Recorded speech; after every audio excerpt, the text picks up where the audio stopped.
नमस्कार.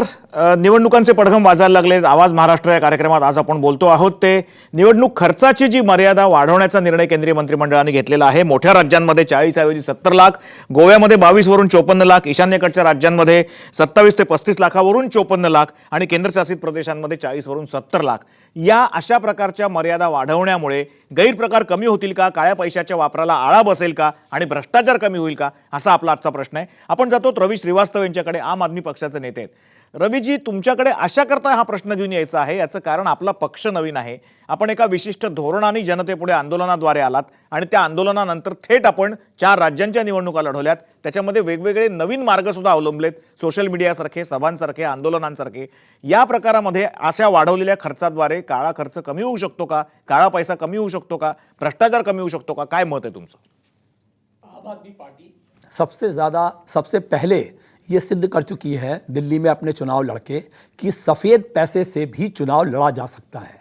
और election process, चुनावी प्रक्रिया जो है वो भ्रष्टाचार की गंगोत्री है, क्योंकि सबसे ज़्यादा काले पैसे का इस्तेमाल इसी प्रोसेस के अंदर होता है। और सत्ता से पैसा और पैसे से सत्ता, ये एक विशियस साइकिल पिछले 60 सालों से देश भुगतता आ रहा है। क्यों कि क्या होता है कि एक अच्छी सीट पे इलेक्शन लड़ने के लिए अगर वो बीड या जालना या औरंगाबाद की हो तो 10 करोड़ रुपए से कम खर्च नहीं होता। माननीय गोपीनाथ जी मुंडे यशवंतराव चव्हाण हॉल के अंदर 3 महीने पहले ही कह चुके हैं, खुद स्वीकार कर चुके हैं कि उन्होंने 8 करोड़ रुपए में चुनाव लड़ा था। वास्तव में यह फिगर 10 करोड़ से भी ऊपर की है। और किसी बड़े शहर की बड़ी कॉन्स्टिट्यूंसी जैसे साउथ बॉम्बे है, वहां पर कम से कम 35 से 40 करोड़ रुपया खर्च होता है चुनाव प्रक्रिया के अंदर। यह पैसा कहां से आता है, यह पैसा किस पर खर्च होता है? हमने ये दिखाया कि जो पैसा कार्यकर्ताओं के लिए, चलने के लिए या कहीं पे प्रचार करने के लिए या पैम्फलेट बांटने के लिए या बैनर बनाने के लिए चाहिए, उस खर्चे में कोई ज्यादा पैसे की जरूरत नहीं है।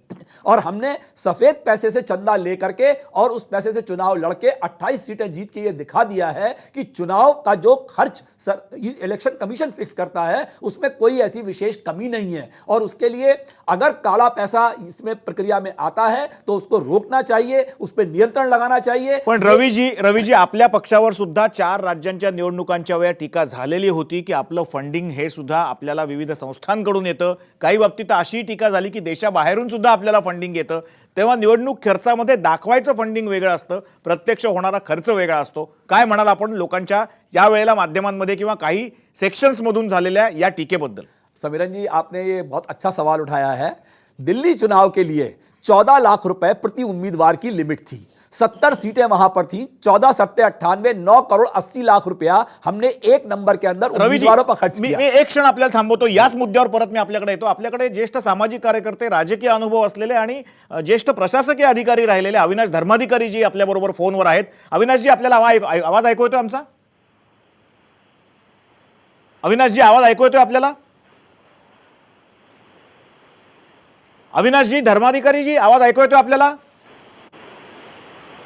हॅलो, मला ऐकू येतोय. हा, ओके. आम्ही बोलतो आहोत आवाज महाराष्ट्राचा या कार्यक्रमामधून. आम्ही बोलतो आहोत निवडणुकांच्या खर्चाची जी मर्यादा वाढवण्याबद्दल केंद्रीय मंत्रिमंडळाने निर्णय घेतलेला आहे. आता मोठ्या ठिकाणी 40 ऐवजी 70 लाख रुपये वाढवलेली आहे मर्यादा. आपणही एकेकाळी लोकसभेची निवडणूक पुण्यामधून लढवलेली आहे आणि मला आठवतंय त्याप्रमाणे आपण अतिशय सर्वसामान्य कार्यकर्त्यांना बरोबर घेऊन निवडणूक लढवली होती. त्यातलाही एक पैशाचा हिशोब आपण जनतेपुढे दिला होता. काय आपला त्यावेळेचा अनुभव होता? आता काय परिस्थिती आपल्याला भोवताली जाणवतीये? एक पहिली गोष्ट, ही निवडणूक खर्चाची मर्यादा काही प्रमाणात तरी वाढवली, हा मुळात एक योग्य पाऊल आहे.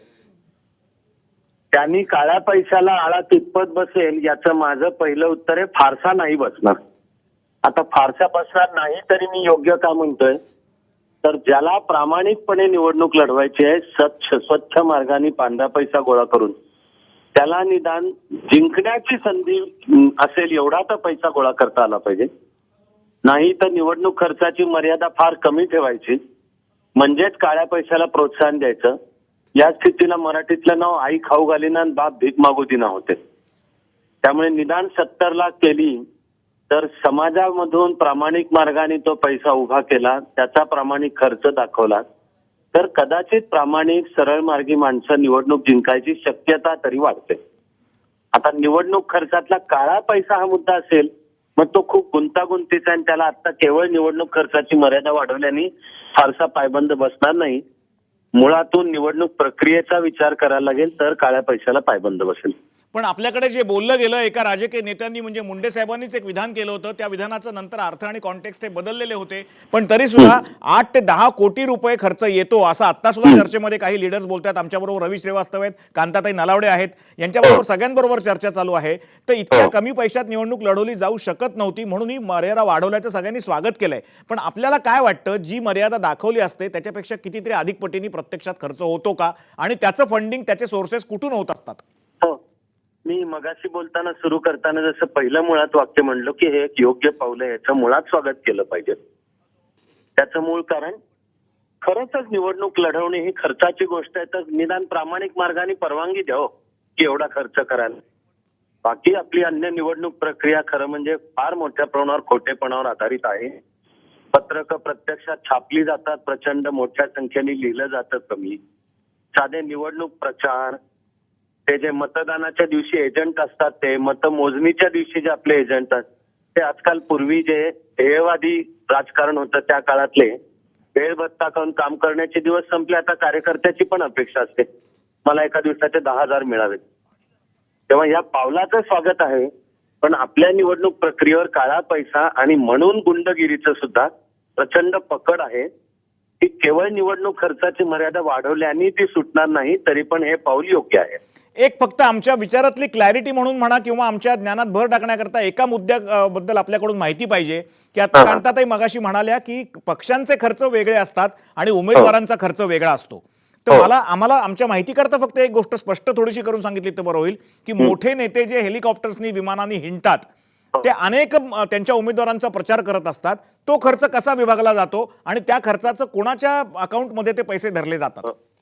अजून निवडणूक विषयक कायदा म्हणजे लोकप्रतिनिधित्वाचा कायदा, रिप्रेझेंटेशन ऑफ पीपल्स ऍक्ट, त्याच्या कलम 77 मध्ये निवडणूक खर्चाची मर्यादेचा उल्लेख आहे. 1969 सालापर्यंत ही निवडणूक खर्चाची मर्यादा ऍब्सोल्यूट म्हणजे कुणी कुठलाही कसलाही खर्च केला तरी तो निवडणूक खर्चाच्या मर्यादेत धरला जात होता. कलम 77 मध्ये पंतप्रधान इंदिराजींनी बदल केला आणि निवडणूक खर्चाची मर्यादा अमुक अमुक, तथापि उमेदवाराचे मित्र किंवा पक्षाने केलेला खर्च यात धरला जाणार नाही अशी कायद्यात दुरुस्ती केली. इथे निवडणूक खर्चाच्या मर्यादेचा सगळा अर्थच संपला. तेव्हापासून ती तशीच आहे. आता शेषन साहेब जेव्हा निवडणूक आयुक्त होते तेव्हा त्यांनी निदान याला शिस्त आणायला आपले अधिकार वापरून एक गोष्ट मात्र केली, ती म्हणजे प्रत्येक उमेदवाराला सांगितलं हिशोब ठेवताना तुम्ही तुमचा खर्च किती आणि तुमच्या मित्रांनी आणि पार्टीने केलेला खर्च किती हा सुद्धा निवडणूक आयोगाला सादर करायचा. त्यांनी जरा तरी वचक बसायला मदत होईल. तर समीरन, तुमच्या प्रश्नाचं मूळ उत्तर, हे जे नेत्यांचे हेलिकॉप्टरने वगैरे दौरे होतात हे सध्या व्यवहारतः निवडणूक खर्चाच्या मर्यादेच्या बाहेर राहतात. कारण ते मित्रांनी किंवा जवळच्या नातेवाईकांनी किंवा हितचिंतकांनी केलेले असतात म्हणून बाहेर राहू शकतात.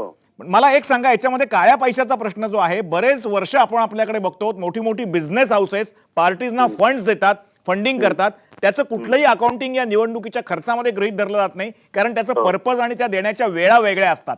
मग त्याला काळा पैसा म्हणता येईल की नाही हा मुद्दा जरी वेगळा असला तरी अशा प्रकारचं फंडिंग जे होतं ते कायद्याच्या बाहेरचं असतं, याविषयी आपण काय म्हणाल? समीर, नाही, चांगला मुद्दा आला. ऍक्च्युअली मी खरंच तुम्हाला थँक्यू म्हणतोय, चांगला मुद्दा आला हा. मी जसं लोकप्रतिनिधित्वाचा कायदा कलम 77 विषयी म्हणालो तसंच 1969 पूर्वी कंपनीज ऍक्ट मध्ये सुद्धा तरतूद होती की कॉर्पोरेट सेक्टर राजकीय पक्षांना देणग्या देऊ शकतो. इनफॅक्ट अशा वेळी त्या देणग्यांवर आयकरातून सवलत होती. ही पण तरतूद 1969 मध्ये बदलण्यात आली आणि उलट आता कंपनीज कायद्यात तरतूद आली की कॉर्पोरेट सेक्टर पक्षांना पैसे देऊ शकत नाही. परिणाम एवढाच झाला की ती तरतूद कागदावर राहिली, प्रत्यक्ष खोके पेट्याचे व्यवहार वाढले. म्हणजे मूळ सिस्टीम मध्ये त्रुटी आहे, ती जर कायद्यातली मूळ दुरुस्ती केली आणि निवडणूक व्यवस्था बदलली तर भारताची निवडणूक प्रक्रिया अधिक सुरळीत आणि स्वच्छ पैशाने होऊ शकेल. मला एक प्रश्न विचारण्याचा मोह तुम्हाला आवरत नाहीये, पण तुम्ही रागावणार नसाल तर विचारतो. हा प्रश्न या मुद्द्याशी संबंधित नाही, पण आपण मधल्या काळात बरेच नॉर्थ ईस्टच्या स्टेट्समध्ये होतात, बाहेर होतात, त्यामुळे आपल्याशी संपर्क होऊ शकला नाही.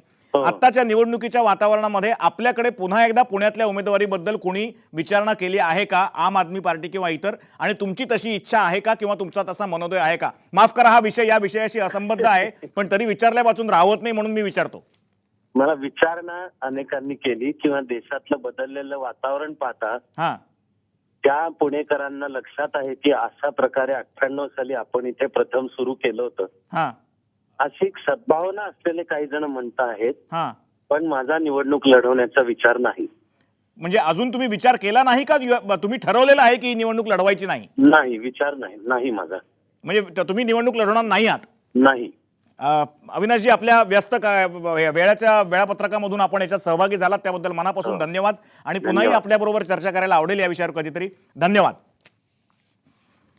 मला असं वाटतं की रवीजी, मी तुमच्या मुद्द्यावर तुम्हाला थांबवलं त्याबद्दल माफ करा, पण दूरध्वनीवर संपर्क झाला अविनाशजींशी. ते बराच काळ पुण्याच्या बाहेर होते म्हणून त्यांच्याशी बोलून, आता वेळ मिळाल्या त्यांच्याशी बोलून घेता आलं. आपण मगाशी एक मुद्दा सांगत होतात, आता अविनाशजींनी ते कलम सांगून आपल्याला त्याच्यावर आपल्या बराचसा प्रकाशझोत टाकलेला आहे. जे दाखवलं जातं ते नसतं आणि जे घडत असतं ते आपल्याला कधीही दिसत नसतं. हाच तर राजकारणाचा सगळा बेस आहे, हीच तर राजकारणातली खरी गंमत आहे. खर्चाची मर्यादा 40 लाखावरून 70 लाख होवो किंवा 1 कोटी होवो, प्रत्यक्षात ती कित्येक कोटी रुपये होत असते. पण मला सांगा, याच्यामध्ये आपल्या पक्षाबद्दल असा प्रश्न जो विचारला जात होता की आपलं फंडिंग सुद्धा कुठल्या बाहेरच्या NGOs कडनं येतं का नाही, किंवा आपलं फंडिंग सुद्धा कुठल्या बिझनेस हाउसेस कडनं आलेलं आहे की नहीं, काय म्हणाल आपण? बिल्कुल, आपने बहुत, समीरन जी, बहुत अच्छा सवाल उठाया है। मैं आपको जो स्टैटिस्टिक्स थोड़ी सी पहले सांख्यिकी बता रहा था कि 10 करोड़ रुपया हमने उम्मीदवारों के लिए किया और वही एक 10 करोड़ रुपया हमने पार्टी के फंड के लिए रखा, जिसमें पार्टी ने बैनर और पैम्पलेट बना करके दिए। 20 करोड़ रुपया 16 नवंबर को अरविंद केजरीवाल जी ने अपने सारे फंड रेजर्स को, जिनको भी हमने अपील की थी, उनको मना कर दिया कि अब हमें कोई पैसे की जरूरत नहीं है, हमें जितना इस चुनाव लड़ने के लिए चाहिए था वो हमको मिल गया। और आपको मैं बता दूं, 5 करोड़ रुपया फॉरेन के लोगों ने, जो पासपोर्ट होल्डर्स थे, उन्होंने बाकायदा लीगल चैनल से वो पैसा दिया और 4200 लोगों ने दिया। एवरेज वो $220 एक आदमी के हिसाब से बनता था। इस तक का हिसाब हर एक आदमी का वेबसाइट के ऊपर डिस्प्लेड है। ये बड़ी बड़ी दो पार्टियां देश की, चाहे कांग्रेस हो चाहे भाजपा हो, एक के पास 2154 करोड़ का कॉर्पस है और एक के पास 960 करोड़ का कॉर्पस है, और उसमें से भाजपा का लगभग 750 करोड़ और कांग्रेस का लगभग 1800 करोड़ रुपए का कोई हिसाब नहीं है कि वो पैसा उनको किसने दिया। जैसी बात आपने मित्रों की तो अभी आम आदमी पार्टीचा असा कॉर्पस किती आहे? आपको बता रहा हूं, आज की स्थिति यह है कि हमारा तो डेली अकाउंट जो है वेबसाइट पे आता है, 12 करोड़ रुपया आम आदमी पार्टी के पास है, जो लोकसभा चुनाव लड़ने के लिए हम लोगों से मांग के जमा कर रहे हैं। परंतु फिर भी हमारा यह विश्वास है कि हम अपनी जो 300 400 जो भी सीटें लड़ेंगे वो हम इस पैसे के अंदर आराम से लड़ पाएंगे, ये हमारा विश्वास है। एक सवाल मेरा माननीय इलेक्शन कमीशन से है, क्या इलेक्शन कमीशन, माननीय चुनाव आयोग, वो ये मानता है कि 70 लाख रुपया एक आम आदमी के पास हो सकता है चुनाव लड़ने के लिए? ये एक मेरा सवाल है। मला राजू वाघमारेंकडे यायचंय, मुंबईचे प्रवक्ते आहेत काँग्रेसचे. राजूजी, आम्ही आता बोलतो आहोत ते ही जी काही मर्यादा वाढलेली आहे निवडणूक खर्चाची, केंद्रीय मंत्रिमंडळाने निर्णय घेतलाय 40 लाखावरून 70 लाख रुपये मोठ्या राज्यांकरता करण्याचा, तर याबाबत आपल्याला असं वाटतं का की प्रत्यक्षात जी मर्यादा दाखवली जाते ही जरी वाढवलेली असली तरी त्याच्यापेक्षा कितीतरी पटीने जास्ती खर्च होतो, असं सगळ्याच नागरिकांचं, जनतेचं, माध्यमांचं निरीक्षण आहे? आपली प्रतिक्रिया काय आहे याच्यावर? नाही, कसं आहे की जरी माध्यमांनी हे दाखवलेलं असलं की खर्चाची मर्यादा जास्त आहे, पण आता जो निवडणूक आयोगाने जो हा खर्च वाढवलेला आहे, निवडणूक आयोगाने हा जो खर्च वाढवलेला आहे, त्यामुळे नक्कीच जो भ्रष्टाचार निवडणुकीत होण्याचे जे चान्सेस होते, ते चान्सेस या भ्रष्टाचार, म्हणजे जो भ्रष्टाचार होण्याचे चान्सेस होते ते ह्या निवडणुकीचा खर्च वाढवल्यामुळे कमी व्हायला मदत होईल. कारण ह्याच्यापूर्वी असं होतं की निवडणुकीचा खर्च इतका कमी दाखवायला जायचा की त्याच्यामुळे सामान्य, म्हणजे जो माणूस निवडणूक लढवायचा त्याला त्या खर्चाच्या आतमध्येच राहावं लागायचं आणि त्याच्यामुळे भ्रष्टाचाराला संधी मिळत होती. ती संधी काढण्यासाठी इलेक्शन कमिशननी हा खर्च वाढवलाय. त्याच्यामुळे नक्कीच या निवडणूक खर्चामध्ये निवडणूक लढवता येईल आणि त्यामुळे भ्रष्टाचाराला नक्कीच आळा बसेल.